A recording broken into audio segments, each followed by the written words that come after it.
मध्ये आपण आता इथून बघतो आहोत की बाबा जे की आपली स्कॅटरिंग असते, स्कॅटरिंगबद्दल आपण बघणार आहोत.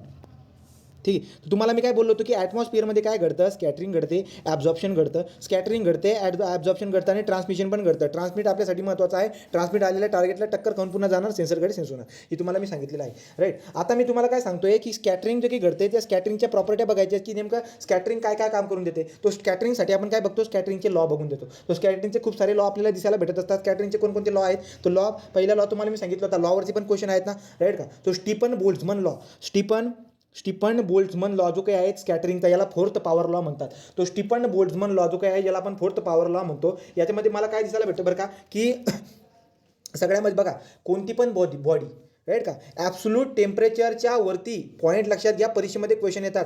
ॲब्सोल्यूट टेम्परेचरपेक्षा वरची जी कोणती बॉडी असेल, every body above the temperature of the above absolute temperature, ते काय करत असते, इमिट करत असते. रेडिएशन काय करत असते, रेडिएशन इमिट करत असते. तो लक्षात घ्या.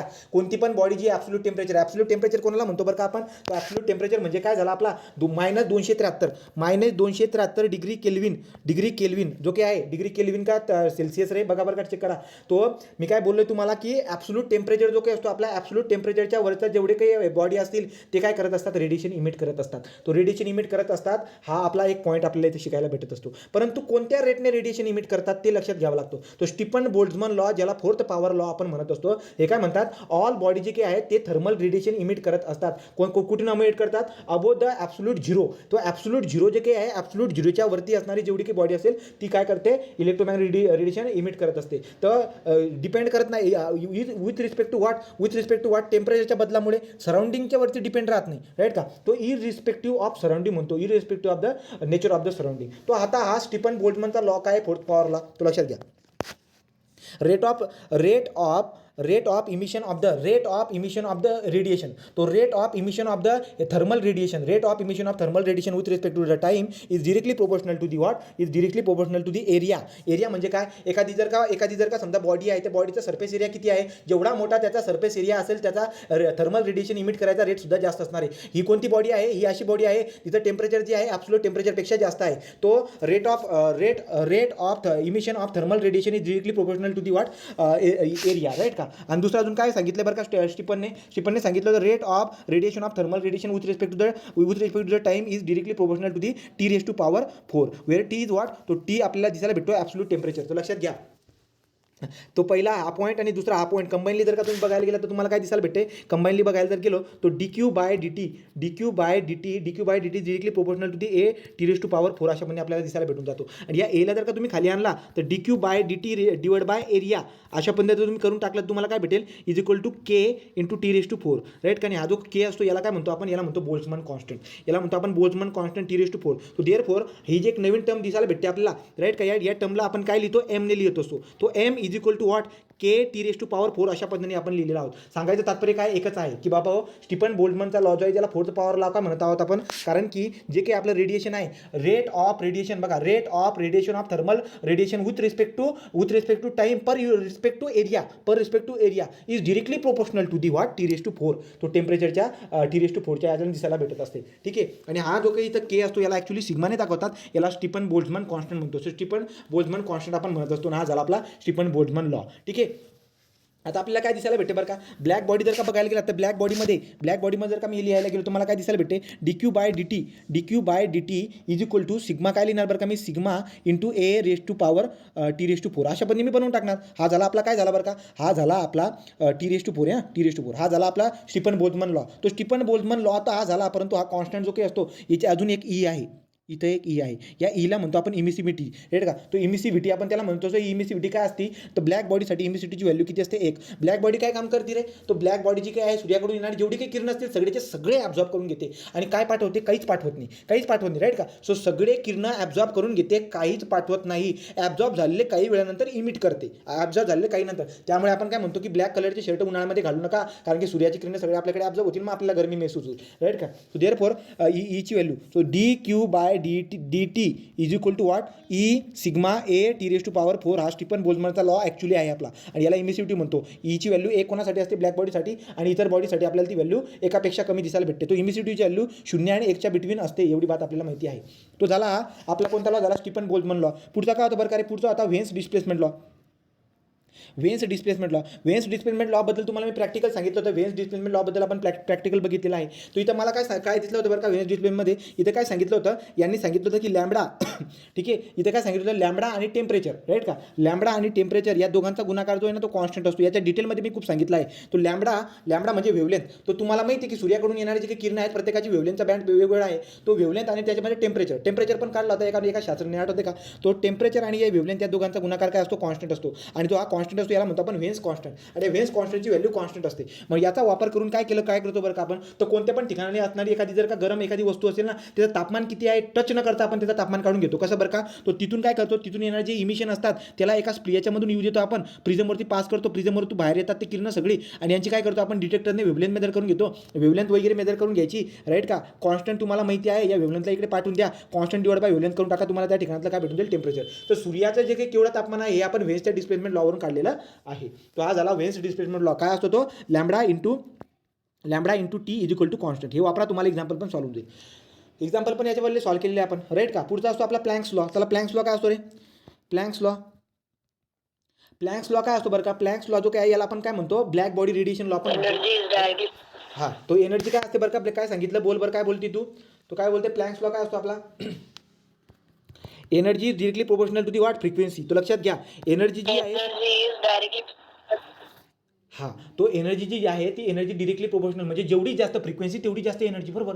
तो जेवढी जास्त फ्रिक्वेन्सी तेवढी जास्त energy, therefore energy is the directly proportional to the what, frequency आपल्याला दिसायला भेटत असते. आणि तो हा कॉन्स्टंट असतो, या कॉन्स्टंटला म्हणतो आपण प्लँक्स कॉन्स्टंट. त्याची व्हॅल्यू पण आहे, एवढं लक्षात तुमच्या राहणार नाही, एवढी बात पक्की आहे. चला पुढे. तर पुढे जर बघायला गेलो तर काय आता, तर स्कॅटरिंगबद्दल. आता हे स्कॅटरिंगचे लॉ झाले, आता स्कॅटरिंगबद्दल बघायचे. तुम्हाला मी त्या दिवशी सांगितलं होतं, तुम्हाला जर बघायला गेलात ना, लक्षात घ्या, स्कॅटरिंगमध्ये आता तुम्ही वरती बघितलं तर तुम्हाला आकाश निळा दिसायला भेटतो, परंतु आकाश निळा नाही आहे. तुम्ही जर वरती गेलात ना स्पेसमध्ये, तुम्हाला दिवसाला सुद्धा आकाश काय दिसायला भेटेल, काळा दिसायला भेटेल. तो मग तुम्हाला तो निळा का दिसायला भेटतो, due to the what, scattering. तो स्कॅटरिंगचे 3 प्रकार सांगितले तुम्हाला मी, कोणते, रिलीफ स्कॅटरिंग सांगितलं होता, मेयर स्कॅटरिंग सांगितलं होतं, आठवते का. रिलीफ स्कॅटरिंग, मेयर स्कॅटरिंग, राईट का. तुम्हाला क्वेश्चन पण आहे याच्यावरती. तो रिलीफ स्कॅटरिंग आहे. ॲक्च्युली आपण 2 प्रकार पाडले होते स्कॅटरिंगचे, सिलेक्टिव्ह स्कॅटरिंग, सिलेक्टिव्ह आणि नॉन सिलेक्टिव्ह. सिलेक्टिव्ह आणि नॉन सिलेक्टिव्ह. सिलेक्टिव्हमध्ये 2 प्रकार पाडले होते. तो सिलेक्टिव्हमध्ये कोणते होते, रिलीफ काय बरं का, RAILEIGS, रिलीफ. आणि दुसरा कोणता असतो बरं का, दुसरा असतो आपला मेज, MEIS, मेज स्कॅटर. तो रिलीफ स्कॅटर आणि मेज स्कॅटर. मग आता काय प्रकारे तो तुम्हाला दिसायला भेटेल की वातावरणाचा वरचा जो भाग आहे, वातावरणाचा वरचा भाग जो आहे तिथं एअरची डेन्सिटी खूप कमी आहे, म्हणजे खूप बारीक पार्टिकल वरती आहेत, खूप स्मॉल पार्टिकल आहेत, एवढे स्मॉल आहेत की वरून येणारी जी वेवलेंथ असते ना आपली, त्या वेवलेंथची व्हिजिबल रेंज आहे समजा, त्या व्हिजिबल रेंजमधली, लक्षात घ्या, व्हिजिबल रेंजमधली जी वेवलेंथ आहे ना, त्या वेवलेंथपेक्षा पण कमी त्या वेवलेंथपेक्षा पण कमी साईजचे पार्टिकल कुठे आहेत, वातावरणाच्या वरच्या भागामध्ये. तर वातावरणाच्या वरच्या भागामध्ये जी वेवलेंथ असते आपली, ती वेवलेंथपेक्षा कमी साईजचे पार्टिकल वरती आहेत. आणि त्याच्यामुळे काय होत असतं, ती जे काही सूर्याची किरणं जे येत असतात ते काय होत असतात, ते स्कॅटरिंग आपल्याला होताना दिसायला भेटतात. आणि स्कॅटरिंग कोणत्या याच्याला होतील, ते ज्याची वेवलेंथ कमी असते, त्याचा कलर दाखवायला लागून जातो. तुम्हाला स्कॅटरिंगमध्ये शिकवलं तुम्ही, आठवते का, तो त्याचा कलर आपल्याला दाखवायला लागून जातो. याचा अर्थ काय झाला, तो व्हिजिबल रेंजमधला जो सगळ्यात जो आहे ब्ल्यू वाला कलर आपल्याला दिसायला भेटून जातो. लक्षात घ्या, ब्ल्यू, ग्रीन आणि रेड यांच्यामुळे तो 3 कलर प्राप्त होतात. तर तुम्हाला ब्ल्यू कलरच का दिसायला भेटतो, रेड का दिसायला भेटत नाही, कारण की रेडची वेवलेंथ जी काय आहे, रेडची वेवलेंथ जास्त आहे. ज्याची वेवलेंथ कमी असते त्याच्यासारखा कलर दिसायला लागून जातो. कधी, जर का पार्टिकलची साईज वेवलेंथपेक्षा कमी असेल तेव्हा ती स्कॅटरिंग तुम्हाला तशा पद्धतीने दिसायला भेटत असते. तो रिलीफ स्कॅटरिंगमुळे आकाश आपल्याला निळा दिसायला भेटत असतो. ही बात तुमच्या लक्षामध्ये ठेवा. मी स्कॅटरिंग म्हणजे काय बरं का, जे पार्टिकलची साईज जी आहे, पार्टिकलची साईज आपल्या वेवलेंथच्या साईज एवढ्या जर का असेल आणि त्यावेळी जी स्कॅटरिंग होत असते त्याला मी स्कॅटरिंग असे म्हणत असतो आपण. आणि नॉन सिलेक्टिव्ह स्कॅटरिंग कोणती असते, तर नॉन सिलेक्टिव्ह स्कॅटरिंग म्हणजे काय, वेवलेंथच्या साईजपेक्षा जास्त साईजचे पार्टिकल जे आहेत त्या पार्टिकलवरची स्कॅटरिंग जी होते त्याला नॉन सिलेक्टिव्ह स्कॅटरिंग आपण म्हणत असतो. आणि नॉन सिलेक्टिव्ह स्कॅटरिंगमुळे काय होतं रे, सांगा बरं का पटकन कोणतरी एकाने. नॉन सिलेक्टिव्ह स्कॅटरिंगमुळे काय होतं, एक्झाम्पल काय नॉन सिलेक्टिव्ह स्कॅटरिंगचं, सांगा पटकन. क्लाउड, राईट का. तो क्लाउड आपल्याला पांढरे कशामध्ये दिसायला भेटतात, तर नॉन सिलेक्टिव्ह स्कॅटरिंगमुळे क्लाउड आपल्याला पांढरे दिसायला भेटत असतात. तर ही बात लक्षामध्ये ठेवा. तर आकाशाकडे बघितल्यानंतर तुम्हाला ढग पांढरे दिसायला भेटतात आणि आकाश निळे. ॲक्च्युली तसं नाही आहे, काहीतरी वेगळंच येते, राईट का. तुम्हाला ढग पांढरे आणि आकाश निळा दिसायला का भेटतोय, कारण की स्कॅटरिंगमुळे. कोणत्या प्रकारची स्कॅटरिंग, या 2 प्रकारची स्कॅटरिंगबद्दल मी तुम्हाला सांगून दिलेलं आहे. तो स्कॅटरिंग वातावरणामध्ये स्कॅटरिंग होते, ट्रान्समिशन होतं आणि ॲब्झॉर्प्शन होतं. चला सांगा बरं का ॲब्झॉर्प्शन करणारे कोण आहेत. तर आपण काय बघितले, ॲब्झॉर्प्शन करणारे कोण असतात वातावरणामध्ये. ॲब्झॉर्प्शन करणारा आपला ओझोन ओझोन आहे O3, राईट का, जो अल्ट्राव्हायलेट रेला काय करतो, ॲब्झॉर्ब करतो. ऑक्सिजन आहे O2 आहे ऑक्सिजन, कार्बन डायऑक्साईड आहे तो पण ॲब्झॉर्ब करत असतो, वॉटर वेपर आहे ते पण ॲब्झॉर्ब करत असतात. तर तुम्हाला माहिती आहे ना ग्रीन हाऊस इफेक्ट जे आहे ते ग्रीन हाऊस इफेक्ट करणारे हे पण आहेत, राईट की नाही. तो oxygen, carbon dioxide, water vapour हे जे काही आहेत हे आपल्या वातावरणामध्ये काय करत असतात, आपल्या रेडिएशनला ॲब्झॉर्ब करायचं काम करत असतात. पुढचा पॉईंट काय होता आपला, ॲटमॉस्फेरिक विंडो. तो ॲटमॉस्फेरिक विंडोबद्दल मी काय सांगितलं बरं का, तुम्हाला काय सांगितलं होतं मी, सूर्याकडून येणारे जे काही किरण असतात काही जे आहे आपल्या पृथ्वीच्या वातावरणामध्ये ॲब्झॉर्ब होऊन जातात. तर ॲब्झॉर्ब तर झाले परंतु काही ट्रान्समिट पण झाले. तो जेवढा बँड हवाला बघा, आता हे जे काही निळ्या कलरचे आहेत ना, हे सगळे हे निळ्या कलरचे काय झालेत बरं का, ते ॲब्झॉर्ब होऊन गेले, हे सगळे ॲब्झॉर्ब होऊन गेले. तो ॲब्झॉर्ब झालेले सोडून उरलेले जेवढे काही आहेत ना ट्रान्समिट झालेले, तो जेवढा पॅटर्न मला दिसायला भेटे पांढऱ्या कलरची जेवढा पोर्शन आहे त्याला काय म्हणतो आपण, ॲटमॉस्फेरिक विंडो. तो ॲटमॉस्फेरिक विंडो जो काही आहे आपल्या कामाचा आहे तो लक्षात घ्या. आपण आपला सेन्सर डिझाईन कशासाठी करतो, आपला सेन्सर आपण डिझाईन त्याच्यासाठीच करतो. ॲटमॉस्फेरिक विंडोमध्ये असणारे जेवढे काही किरण आहेत ते किरण ॲक्च्युली रिफ्लेक्ट होऊन जाणार आहेत. ॲटमॉस्फेरिक विंडोमध्ये येणारे म्हणजे कोणते, पांढऱ्या कलरचे हे कुठे ॲब्झॉर्ब झाले, हे ॲब्झॉर्ब झाले नाही, तर हे वातावरणामध्ये ॲब्झॉर्ब झालेले नाही, ते पृथ्वीकडे येतील आणि पृथ्वीकडे टक्कर खाऊन जातील. तर लक्षात घ्या, ॲटमॉस्फेरिक विंडोमधले जेवढे काही किरण आहेत ते टक्कर खाऊन आपले इन्फॉर्मेशन घेऊन जातात, टार्गेटची इन्फॉर्मेशन सेन्सरकडे. त्यामुळे सेन्सर आपण डिझाईन कोणासाठी करत असतो, जे काही ॲटमॉस्फेरिक विंडोमध्ये येतात त्यांच्यासाठी आपण डिझाईन करत असतो, राईट. तर पुढे जर बघायला गेलं तर काय बरं का, हा सन आहे, तो सनकडून येणारे सोलर रेडिएशन आहे. सोलर रेडिएशन ते बघा अशा पद्धतीने आपल्याला किस्सा बघताना दिसायला भेटत असतो. तो बघा काही जे आहेत ते वरच्या पार्टिकलला टक्कर करून स्कॅटरिंग होत असतात. स्कॅटरिंग जे काय आहे आपल्या काही कामाची नाही आहे. स्कॅटरिंगमुळे आपलं स्कॅटरिंगवरती काम करतच नाही आपलं सेन्सर, ठीक आहे. बाकीचे ट्रान्सफर होतात पार्टिकलमधून, बाकीचे जे काय आहेत त्या ठिकाणी ॲब्झॉर्ब होऊन जातात, ठीक आहे. तो मला अशा पद्धतीने दिसायला भेटतं. हे बघा तो कोण किती काय काम करतं बघा. ओझोन 8%, कार्बन डायऑक्साईड 26% आहे, वॉटर वेपर 60% आहे. हे टक्केवारी तुम्हाला पर्यावरणामध्ये पण सांगितलं होती मी. तो हे एवढे आपल्या वातावरणामध्ये मला एवढं प्रमाण यांचं दिसायला भेटत असतात आणि हे काय काम करतात, हे आपल्या इलेक्ट्रोमॅग्नेटिक रेडिएशनला ॲब्झॉर्ब करायचं काम करत असतात. चला पुढे. तो अशा पद्धतीने बघा, तो काही किरणं जे काही आहेत, काही किरणं येतात आणि काही किरणं येत नाही, राईट. काही किरणं येत आहेत पार आणि काही किरणं येत नाहीत. काही बघा तो रेडिओ जो काही आहे, रेडिओ सरळ सगळा येऊन जाईल खाली. इन्फ्रारेड जो आहे तो इन्फ्रारेड बघा थोडाफार येतोय. व्हिजिबल रेंजमध्ये सगळे खाली येतात. तो लक्षात घ्या, सूर्यापासून निघणारे जे काही आहे, सूर्यापासून निघणारे कोण खाली पोहोचतात, तो एक्सरे तर बिलकुल पोहोचत नाही, गॅमा रे बिलकुल पोहोचत नाही, ॲब्झॉर्ब होऊन जातो. तो कोणाकडे ॲब्झॉर्ब होऊन जातो, कार्बन डायऑक्साईड वरती किती आहे त्यांच्याकडे ते ॲब्झॉर्ब होऊन जातो, बरोबर का. तो अल्ट्राव्हायलेटचा फक्त थोडासा पोर्शन, व्हिजिबलचा सगळा पोर्शन आणि इन्फ्रारेडचा थोडासा पोर्शन, हे सगळे जे काही आहेत आपल्या कुठे येतात, आपल्या पृथ्वीला टक्कर खाऊन जातात रिमोट सेन्सिंगकडे. तो लक्षात घ्यायचा, रिमोट सेन्सिंगमध्ये काम करणारे कोणते स्पेक्ट्रम असतात तेवढी बात लक्षामध्ये ठेवायची तुम्ही, ठीक आहे. ही झाली आपली विंडो. तो ॲटमॉस्फेरिक विंडो लक्षात ठेवा. ॲटमॉस्फेरिक विंडोबद्दल पण सांगितली. नंतर हे बघा तो किती ॲब्झॉर्प्शन होते बरं का. तर तुम्हाला जर दिसायला भेटा वातावरणामध्ये 23% ॲब्झॉर्प्शन होताना दिसायला भेटते. 48% जे काही आहे पृथ्वीच्या सरफेसकडे ॲब्झॉर्ब होऊन जाते आणि रिफ्लेक्ट किती आहे 29. तो 29% रिफ्लेक्ट होताना आपल्याला दिसायला भेटत असते. रिफ्लेक्टेड आणि emitted ray are the important for the remote sensing. घडी सांगतोय. चला पुढे काय बरं का, तो आवला पोर्शन आपण बघितला. आता हे बघा कुठे टक्कर खाऊन कशा पद्धतीने जातं हे ढगाला बघा, काही सरळ येत आहेत, काही वरती ॲब्झॉर्ब होत आहेत, काही स्कॅटरिंग होत आहेत. या सगळ्या प्रकारची स्टोरी आपल्याला दिसायला भेटत असते, राईट. ॲटमॉस्फेरिक विंडो म्हणजे मग सांगितले तुम्हाला सगळे वेव्हलेंथ जे आहे ते इलेक्ट्रोमॅग्नेटिक रेडिएशन सेन्स होत नाही, बाकीचे ॲब्झॉर्ब होऊन जातात. जे ॲब्झॉर्ब होतात ते आपल्या काही कामाचे नाही, पण जे उरले आहेत ते आपल्या कामाचे असतात आणि उरलेल्यांचे जो काही बँड असतो त्याला आपण ॲटमॉस्फेरिक विंडो असे म्हणत असतो. ॲटमॉस्फिअर विंडो तुम्हाला सांगितलं मी चांगल्या पद्धतीने, राईट का. स्कॅटरिंग म्हणजे काय, स्कॅटरिंग पण बघितले आपण, स्कॅटरिंगचे प्रकार पण आपण बघून झाले, स्कॅटरिंगचे प्रकार पण झाले. तो आता आपल्याला काय बघायचे असतं बरं का, आपल्याला बघायचं आता इमेज इंटरप्रिटेशन. चला इमेज इंटरप्रिटेशन म्हणजे काय कोणतरी सांगा रे पटकन. इमेज इंटरप्रिटेशन म्हणजे काय, इमेज इंटरप्रिटेशन म्हणजे काय रे. तो आपल्याला काय दिसायला भेटेल बरं का, की जो सेन्सर आहे, सेन्सर काय करतो, सेन्स करतो. कोणाला सेन्स करतो, डाटाला.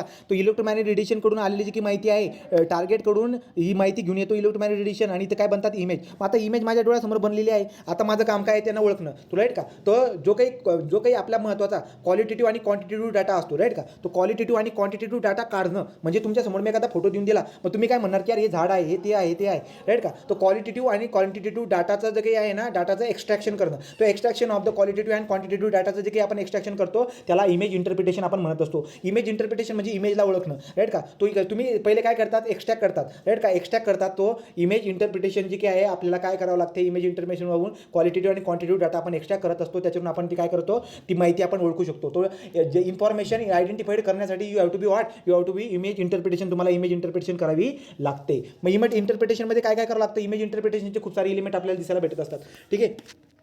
कोणकोणते element of the image interpretation कोणकोणते आहेत बरं का रे? तर टोन म्हणजे कलर. तर टोनला आपण कलर किंवा ब्राईटनेस म्हणतो. कलर किंवा ब्राईटनेस मग तुम्हाला दिसायला भेटतं की जी रिमोट सेन्सिंगकडे जे कलर आहेत ना, त्या कलरवरून तुम्ही काय म्हणतात की यार हा कलर आहे का, मग झाडं असतील, हा कलर आहे का, तर मग पाणी असेल, राईट का, अशा पद्धतीने आपण बोलून देत असतो. तर टोन आणि कलर झाला. नंतर पॅटर्न. तो पॅटर्न कशा बरं का तुम्हाला दिसायला काय भेटेल, आता शेती, तो शेतीचा पॅटर्न वेगळा असतो. एखादी विहीर असेल, ते विहीर तुम्हाला गोल कलरमध्ये दिसायला भेटेल. तो प्रत्येकाची काही ना काही वेगवेगळे पॅटर्न आपल्याला दिसायला भेटत असतात. तो पॅटर्नवरून तुम्हाला लक्षात येते का, तर तुमच्यासमोर जो फोटो ठेवलेला आहे ना, एक तर तुम्ही ती माहिती क्वालिटेटिव्ह किंवा क्वांटिटेटिव्ह माहिती एक्स्ट्रॅक्ट कशावरून करणार, एक तर कलरवरून एक्स्ट्रॅक्ट करणार, एक तर पॅटर्नवरून एक्स्ट्रॅक्ट करणार, एक तर टेक्स्चरवरून एक्स्ट्रॅक्ट करणार. टेक्स्चर म्हणजे काय, रफनेस आणि स्मूथनेस. तुम्हाला कुठेतरी खडबडीत, कधी फोटोमध्ये आता खडबडा एरिया दिसायला भेटतो. मग खडबडा एरिया काय दाखवतो, तुम्हाला जंगल दाखवतो किंवा जंगल दाखवणार, खडबडा एरिया जंगल दाखवतो, आणि एखादा स्मूथ एरिया हिरवगार दिसायला भेटते. पण यार हिरवगार आहे एका ठिकाणी, हिरवगार खडबडीत भाग आहे आणि हिरवगार काय आहे, स्मूथ भाग आहे. मग स्मूथ भाग काय असेल बरं का, तिथे गवतं असतील आणि खडबडा जो असेल ना तिथे जंगल असेल. अशा पद्धतीने आपण ओळखत असतो. नंतर साईजवरून, शेपवरून, शॅडोवरून, लोकेशनवरून, असोसिएशन म्हणजे काय, शेजारी पाजाऱ्यावरून. शेजारी पाजारी म्हणजे काय, एखादी बिल्डिंग आहे आणि त्याच्या शेजारी काय असावा बरं का, तो एखादी बिल्डिंगच्या शेजारी रस्ता असेल असं आपण ओळखतो, राईट का. स्केल आणि रिझोल्यूशन. आता आपला सगळ्यात महत्त्वाचा रिझोल्यूशन पॉईंट आहे, हा राहून गेला होता. Most important point of the, right का, हा तो the most important point of the image इंटरप्रिटेशनचा सगळ्यात बढिया पॉईंट माझा राहून गेला आहे, तो म्हणजे रिझोल्यूशन. आणि ते रिझोल्यूशन शिकवणं जरुरी आहे, कारण की याच्यातूनच क्वेश्चन विचारतात. तो राहून गेला माझ्याकडून, ठीक आहे. तो त्याला आपल्याला बघायचा आहे डिटेलमध्ये, ठीक आहे. तो अशा पद्धतीने आता याच्यावरती क्वेश्चन विचारतात तुम्हाला हे वाले बघा. तो आपण काय बोललो होतो की प्रायमरी जे काही इलिमेंट आहेत ना, प्रायमरी, सेकंडरी, टर्शरी आणि हायर, अशा 4 याच्यामध्ये आपण त्याला क्लासिफाईड करून टाकलेत. तुम्हाला काय विचारत घेतात ते, which of the following primary element. तो प्रायमरी इलिमेंट कोणते आहेत, टोन, कलर, लोकेशन हे प्रायमरी आहे. सेकंडरी कोणते असतात, शेप, साईज आणि टेक्स्चर हे सेकंडरी झाले. याच्यावरती पण क्वेश्चन विचारतात. नंतर टर्शरीमध्ये काय असतात, टर्शरीमध्ये काय असतो, पॅटर्न असतो, शॅडो असतो, हाईट असते, डेप्थ असते, व्हॅल्यूम असतात, या अशा पद्धतीने दिसायला भेटतात. नंतर सगळ्यात हायर ऑर्डरची जी काही असते कॉम्प्लेक्सिटी, तो लक्षात घ्या. प्रायमरी माहिती शोधण्यासाठी सोपी आहे, कलरवरून माहिती शोधणं सोपं जातं. त्याच्यापेक्षा अवघड शेप, साईज आणि टेक्स्चर याच्यावरून माहिती शोधायला अवघड जातं. त्याच्यापेक्षा अवघड पॅटर्न आणि शॅडो, हाईट आणि रेट घालणं, साईज, सिच्युएशन आणि असोसिएशन, अशा पद्धतीने आपल्याला कॉम्प्लेक्सिटी. तो प्रायमरी, सेकंडरी, टर्शरी आणि हायर यांच्या ऑर्डर आहेत, या 4 ऑर्डर. या ऑर्डरमध्ये तुम्हाला विचारतात की सेकंडरी प्रायमरीमध्ये काय असतं, ते तुम्हाला सांगता यायला पाहिजे, ठीक आहे. हे बघा प्रायमरी सेकंडरीची बात, हे पक्का लक्षामध्ये ठेवा रे. डिग्री ऑफ कम्प्लेक्सिटी कशामध्ये वाढत जात असते. तो कलर बिलरबद्दल मी तुम्हाला सांगितलं, हे सगळं हा वाला इमेज इंटरप्रिटेशनचा पॉईंट आपण कव्हर केलेला आहे. आता आपल्याला काय बघायचं आहे बरं का, तो आपल्या